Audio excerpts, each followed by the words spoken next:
27 जुलाई को किश्तवाड़ के दच्छन इलाके के हुंजर गांव में बादल फटने के सबब कई आशियां तबाह होकर रह गए। इस तूफान में 7 लोगों की मौत वाक़ा हुई और अभी तक 27 लोग लापता भी है।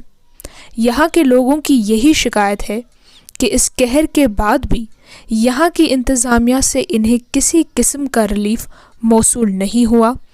तो आइए देखते हैं हमारे नुमाइंदे अशफाक राथर की ये स्पेशल रिपोर्ट। अस्सलाम वालेकुम नाजरीन, मैं हूं अशफाक राथर और आप देख रहे हैं ग्रोइंग कश्मीर। आज मैं दच्छन इलाके के हौंसर गांव में मौजूद हूं।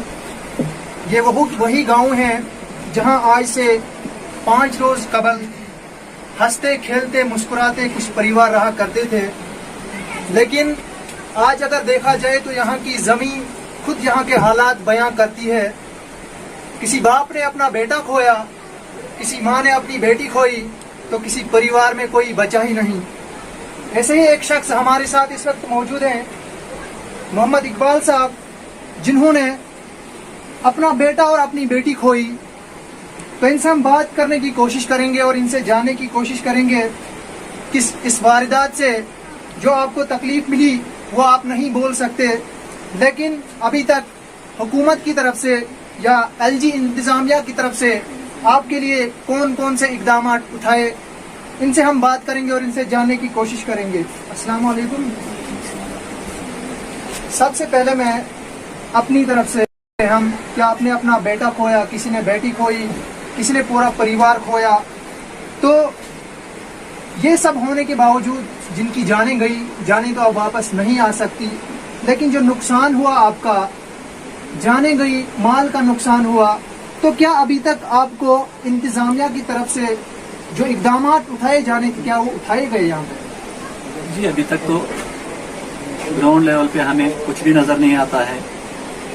अब इतने बड़े हादसे के बाद इतना बड़ा हादसा हुआ है, इतनी जानी गई हैं, इतना जायदाद, इतना माल गया है, लेकिन गवर्नमेंट की तरफ से अभी तक एडमिनिस्ट्रेशन जो आई है, यहाँ ड्यूकाम साहब आए थे, डीसी साहब आए थे और यहाँ एसएसपी साहब और एसडीएम साहब, तो उन्होंने थोड़ा बहुत राशन का मतलब एक थैला या आटे का एक थैला दिया है, तो बस यही हमारे सामने आया है।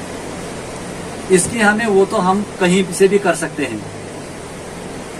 आटे का थैला अगर किसी घर से अपने मतलब जो हमारे पड़ोसी गांव हैं उनसे भी मांगेंगे, वो भी हमें उतना जितना इन्होंने प्रोवाइड किया है उससे ज्यादा वो प्रोवाइड कर सकते हैं हमें। लेकिन जो चीज हमें होनी चाहिए थी, जो चाहिए था हमें कि हम भी आखिर इसी हिंदुस्तान के एक शहरी हैं, सब लोग हिंदुस्तान के वोटर्स, जब वोट बैंक होता है तो तब आते हैं सारे हमारे पास। अब गवर्नमेंट इस वक्त बीजेपी की गवर्नमेंट है और मोदी साहब ने ट्वीट भी किया है, लेकिन अब तक एलजी इंतजामिया से हमारे पास ना कोई बंदा उनका आया है ना कुछ। हमें ये पहले ही आश्वासन दिया गया कि एलजी साहब आ रहे हैं, एलजी साहब आ रहे हैं, उसके लिए हेलीपैड बनाएंगे, वो करेंगे, ये करें, लेकिन आज इतने दिन हुए ना एलजी साहब आए, ना कोई मुशीर आया उनका, ना कोई एडवाइजर, ना कोई हमें पूछने वाला यहाँ तक आया। इतना बड़ा हादसा हुआ है कि अब तक मतलब उसके हिसाब से हम सेटिस्फाई नहीं है, हमारे पास कोई आया नहीं। अब एसडीएम साहब आए हैं या एसडीएम साहब है, उनके हाथ में जितना था उतना उन्होंने किया है बेचारों ने, तो उनसे अब जितनी उम्मीद थी उतना किया है। तो उससे हाई लेवल के जो उससे उनके सीनियर ऑफिसरान हैं जो एलजी इंतजामिया के, बाकी या खुद एलजी साहब, अगर इतना बड़ा हादसा हुआ था उनको खुद आना चाहिए था यहाँ पे हमें देखने के लिए कि क्या बाकी जो बचे हुए लोग हैं वो बचने के काबिल हैं भी या वो भी मरने पे छोड़ दिया है हमको। आप खुद ही देख सकते हैं यहाँ कैसे हालात हैं। आपके पास रहने के लिए मकान भी नहीं है, जमीन भी बची नहीं है, तो इस अब आप जो आपकी जिंदगी अब कटेगी तो उसके लिए आप की क्या मैसेज होगी एडमिनिस्ट्रेशन के लिए, एलजी एडमिनिस्ट्रेशन के लिए, आपको यहाँ से रिहेबिलिटेट किया जाए या नहीं? मैसेज तो यही है कि हमारे पास जो भी एग्रीकल्चर लैंड था वो तो गया ही गया, लेकिन आसपास जो बाकी भी लैंड थी, स्टेट लैंड थी या कुछ था या जंगलात था, वो भी बिल्कुल तबाह हो गया। हमारा मतलब बिल्कुल बाहर निकलना नामुमकिन हो गया है। तो इसके लिए हम अगर यहाँ रहना भी चाहें, लेकिन जब हम बाहर देखते हैं तो पहाड़ी पहाड़ नजर आते हैं, सागर नजर आता है, जितना जैसे ग्लेशियर आता है वैसे ही नजर आता है हमें, और दिन को खौफ होता है कि बाहर निकले कैसे। तो इसलिए हम मतलब गवर्नमेंट से यही क्या कहते हैं डिमांड रखना चाहते हैं कि हमें यहाँ से रिहेबिलिटेट किया जाए, या हमारे मतलब जो भी इन्होंने लिस्ट बनाई है एसपीओज के लिए, एक एसपीओ को 6,000 रुपया सैलरी होती है, तो अपनी जो फैमिली है उसको वो कैसे सिक्योर होगी, 6,000 रुपये में कैसे उनका गुजर बसर चलेगा। अगर उसके बजाय मतलब कांस्टेबल भर्ती किया जाए कि घर का एक एक मुलाजिम, तो तब भी मतलब कुछ हो सकता है, और हमें यहाँ से रिहेबिलिटेट किया जाए, हमारे मतलब मकान बनाए दिया जाए, और बाकी भी जो भी होगा उन तक तो वो किया जाए। ये complete rehabilitation program is the solution, and that is their genuine demand. It has devastated whole area, और आपने देखा कि पहाड़ी निकल कर आए हैं, अब ये रहने के लायक नहीं रहे, अब रहेंगे भी तो खौफ में रहेंगे, और खौफ से बाहर निकालने का जो वाहिद एक जरिया बन सकता है वो है रिहेबिलिटेशन। इन्होंने अपने प्यारों को यहाँ खोते हुए देखा, जो कल इनके साथ खेला करते थे, जो इनके साथ रहते थे, जो ईद मनाए इनके साथ, वो नहीं है आज इनके साथ, इनके अंदर खौफ है, और यहाँ पर ये नाला कभी भी फिर से दस्तक दे सकता है, तो यहाँ रहना तो सवाल ही नहीं बनता। मैंने जितने भी लोगों से यहाँ मुलाकात की, सबका यही कहना है कि rehabilitation programme is the only solution. For that हमने डिमांड दी है, इन्होंने ड्यूकम साहब से भी वही बात की है, इन्होंने एसडीएम मड़वा से भी वही बात की है, एसडीपीओ साहब से भी बात की है, डीसी साहब से भी बात की है, एसएसपी साहब यहाँ पर थे, जो भी अभी तक जो भी टीम्स यहाँ पर अभी तक आई है, उन सब से इन्होंने यही मुतालबा किया कि रिहेबिलिटेट इमीडिएट, इसके लिए एक कॉलोनी, एक जो जहाँ पर ये जमीन दे सकते हैं, जहाँ पर ये हमें बसा सकते हैं, इवन कि शायद यहाँ के लोग इनको लोकेट भी कर सकते हैं, वो जगह कहाँ पर इनको ये सुइटेबल जगह कहाँ पर है जहाँ पर ये महफूज भी रह सकते हैं फ्यूचर में। दूसरी जो जेन्युइन डिमांड है कि वो ये है कि हर घर से मुलाजिम भर्ती कराई जाए, रिक्रूटमेंट हो, इस तरह का कांस्टेबल रिक्रूटमेंट हो। उससे क्या होगा कि ये जो उजड़े हुए जो घर हैं वो फिर से कम अपने घरों को, अपनी फैमिलीज को उठा सके और परिवार खुशहाल बना सके। अगर वो नहीं होता, बाकी सारे जो भी आश्वासन दिए जाते हैं वो झूठ है। वो उनको करना क्या है, राशन, जैसे इन्होंने खुद भी कहा, अगर अभी मैं भी अबाबिल वालों को फोन करूंगा उससे डबल राशन भेजेंगे इनके पास। तो राशन, एक गुत्थी चावल और एक गुत्थी आप भेजेंगे गेहूं, उससे मसला हल नहीं होने वाला। Complete rehabilitation is the solution. एक तो वो भर्ती कराई जाए हर घर में without condition, the condition should be कि ये होंजड़ के लोग हैं, बस इतनी सी कंडीशन पे आप इन लोगों को, अगर छोटे लेवल पे आज इस सदमे में सरकार अगर इनका साथ देना चाहती है तो वो दे। और इन सब चीजों को देखने के लिए, इन सब चीजों का इकदाम उठाने के लिए, ये सोल्यूशन देने के लिए एक ही है यहाँ पर इस वक्त जम्मू कश्मीर, वो एलजी साहब है। और एलजी साहब खुद यहाँ पर आने चाहिए। उनका हेलीकॉप्टर लैंड ना भी करे तब भी उनको पैदल आना चाहिए यहाँ पर। यह हादसा बहुत खतरनाक हादसा हुआ है, ये छोटा हादसा नहीं हुआ स्टेट लेवल पर, बल्कि पूरे नेशनल लेवल पे इस बात को एक्सेप्ट किया कि इस तरह का हादसा जम्मू कश्मीर में इससे पहले कभी नहीं हुआ। जब इस तरह का हादसा हुआ है तो उसी तरह की कोशिश भी की जानी चाहिए। यहाँ पर एलजी साहब से मैं गुजारिश करूंगा कि अगर आपका हेलीकॉप्टर यहाँ पर लैंड नहीं करता, फिलहाल आज मौसम भी ठीक है, यहाँ पर हेलीपैड है कहीं पर नजदीक, वहां पर वो आ सकते हैं। अगर वो हेलीपैड पे नहीं आ सकते, उनका जहाज लैंड नहीं कर सकता, दैट डजंट मीन कि वो इग्नोर करें लोगों को। उनको पैदल आना पड़े तो वो आने चाहिए, यहाँ पर आज आने चाहिए थे लेकिन अभी तक नहीं आए, अब आना चाहिए उनको। यहाँ मातम है पूरे गांव में, पूरे दक्षिण में, इवन मड़वा वड़वन में अगर जगह जगह पर आप बात करेंगे तो सिर्फ यही बात होगी, होंजड़ में क्या हुआ, होंजड़ में इतने लोग मिसिंग है, इतने लोग परेशान हैं, इतने लोग मर गए हैं, इतने लोग जख्मी हैं।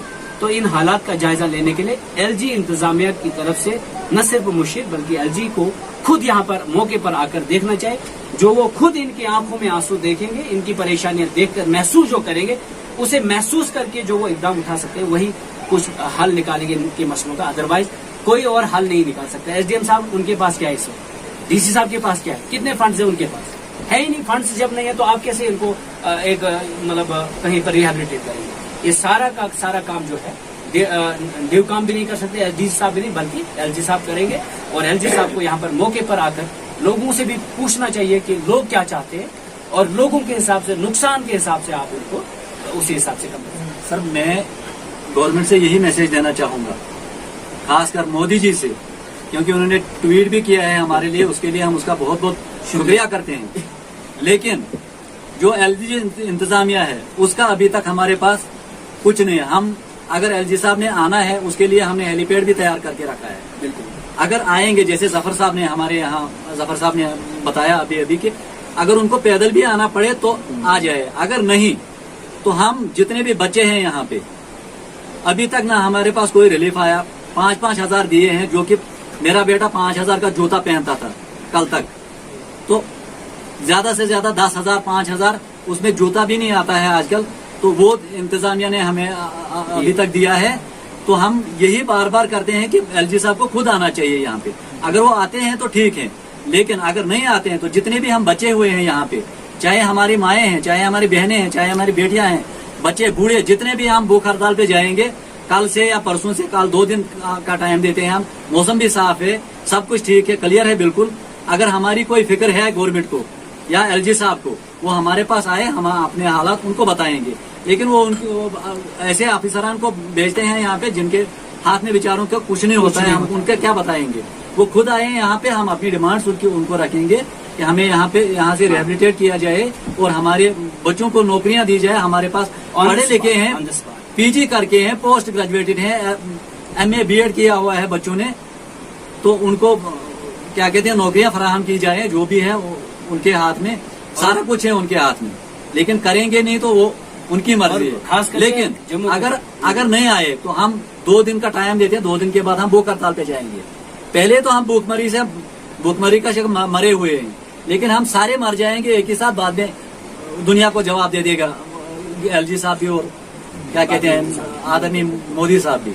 तो ये कहने का मतलब, देखिए आज जम्मू कश्मीर में जितने भी मीडिया पर्संस हैं, आज उनसे भी आप ही के जरिए से ये पैगाम पहुंचाना चाहूंगा उन तक कि आप आए, यही ग्राउंड रिपोर्ट होती है, यही असली दुख दर्द दिखाने होते हैं। आप शहरों में घूम रहे हैं, मंत्रियों के पीछे पीछे जा रहे हैं, आप यहाँ आकर देखें ना, पहाड़ सीधा आया और लोग मर गए, 20-25 लोग मर गए।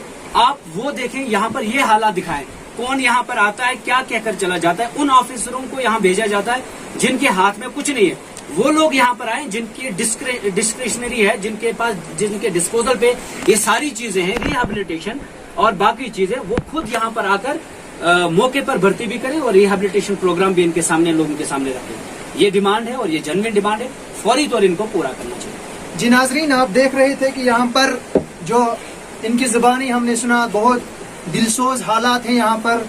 आखिरकार यही बताया जा सकता है कि जो कुदरती आफत थी उसने यहाँ पर कहर मचाया, लेकिन लोग एलजी इंतजामिया से बिल्कुल खफा हैं। लोगों का कहना है कि अभी तक एलजी इंतजामिया यहाँ पर नहीं पहुँच पाए।